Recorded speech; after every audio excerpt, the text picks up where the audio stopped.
Assalamualaikum warahmatullahi wabarakatuh.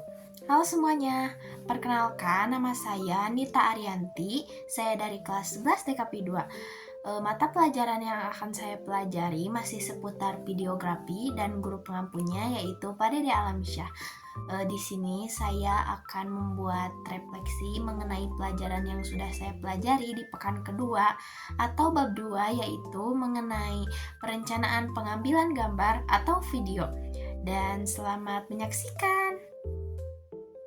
Perencanaan pengambilan gambar atau video di sini terbagi menjadi 6 poin. Di antaranya, yang pertama, memilih genre.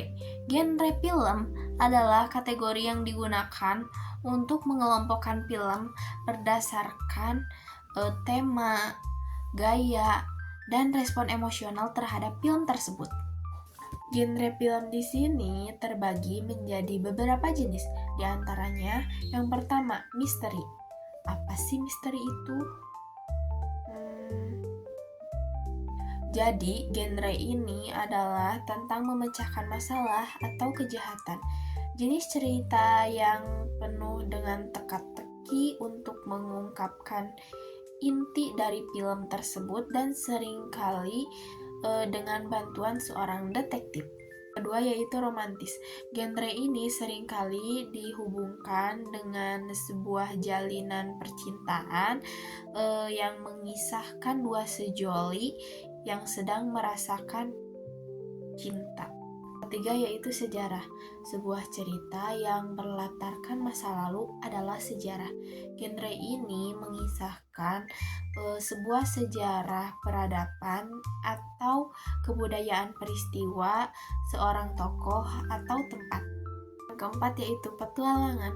Genre petualangan adalah salah satu jenis genre yang menceritakan tokoh protagonis melakukan perjalanan yang sangat epik dan menyenangkan. Umumnya, tokoh protagonis di sini mempunyai misi yang akan menghadapi banyak rintangan di dalam petualangan tersebut. Yang kelima yaitu musikal. Genre ini menggabungkan akting dengan lagu dan tarian. Genre ini dapat didefinisikan oleh teknik musik, gaya, konteks, dan tema musik. Keenam yaitu film bisu. Film bisu adalah film yang diproduksi tanpa dialog dan rekaman suara, serta berasal dari periode sebelum diperkenalkannya film suara. Genre ini dibuat untuk hiburan. Dialog disampaikan dengan bahasa isyarat, pantomim, dan kartu judul. 7 yaitu animasi. Animasi yaitu keajaiban yang mengalahkan sihir, lahir dari dunia penuh keajaiban sang animator dengan cara mengubah gambar-gambar dia menjadi hidup dan mengubah imajinasi menjadi visual nyata. 8 yaitu horor. Genre horor akan menyuguhkan kisah yang mengerikan, menakutkan, dan membuat naik bulu kuduk para penonton. Yang kesembilan yaitu aksi. Genre berenergi tinggi dan gerak cepat ini sering menyatakan pahlawan yang menyelamatkan harinya. Penonton akan melihat banyak adegan di genre ini tentang perkelahian dengan fisik atau senjata di dalam film aksi tersebut. Yang ke-10 yaitu tutorial. Genre ini menunjukkan bagaimana sesuatu dibuat menggunakan teknik langkah demi langkah. Yang ke-11 yaitu fantasi. Genre fantasi ini akan bertolak belakang dengan kehidupan di dunia nyata, sebab ceritanya penuh dengan imajinasi dari si penulis. Yaitu komedi. Genre ini dirancang untuk menghibur penonton dan membuat penonton tertawa dengan humor atau lelucon dari yang dibawa dari film tersebut. 13 yaitu fiksi ilmiah. Genre ini pada umumnya terkait ilmu dan teknologi sains, sebab cerita yang diambil biasanya memuat pemahaman akan ilmu pengetahuan. Yang kedua yaitu menulis naskah.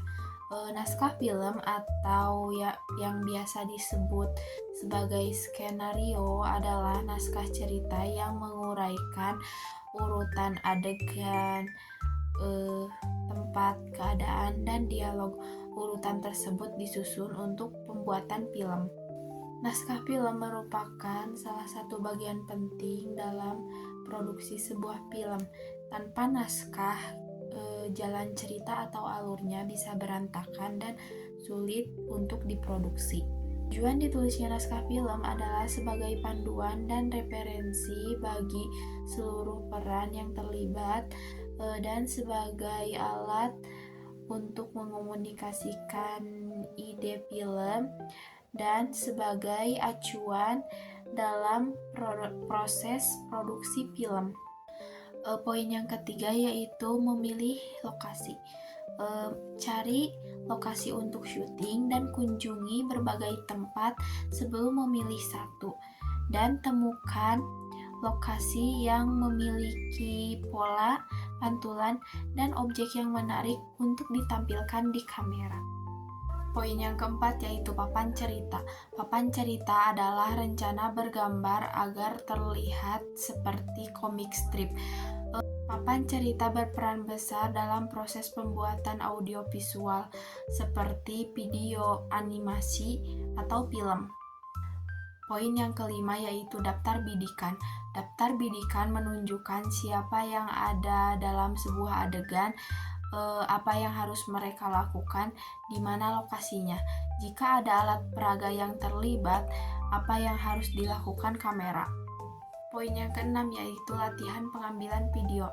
Latihan adalah kesempatan bagi para pemeran dan kru untuk mempraktekkan apa yang harus mereka lakukan di dalam video. Sekian pemaparan materi dari saya. Mohon maaf apabila terdapat banyak kesalahan, dan semoga apa yang saya sampaikan lewat video ini bermanfaat bagi kalian. Terima kasih. Wassalamualaikum warahmatullahi wabarakatuh.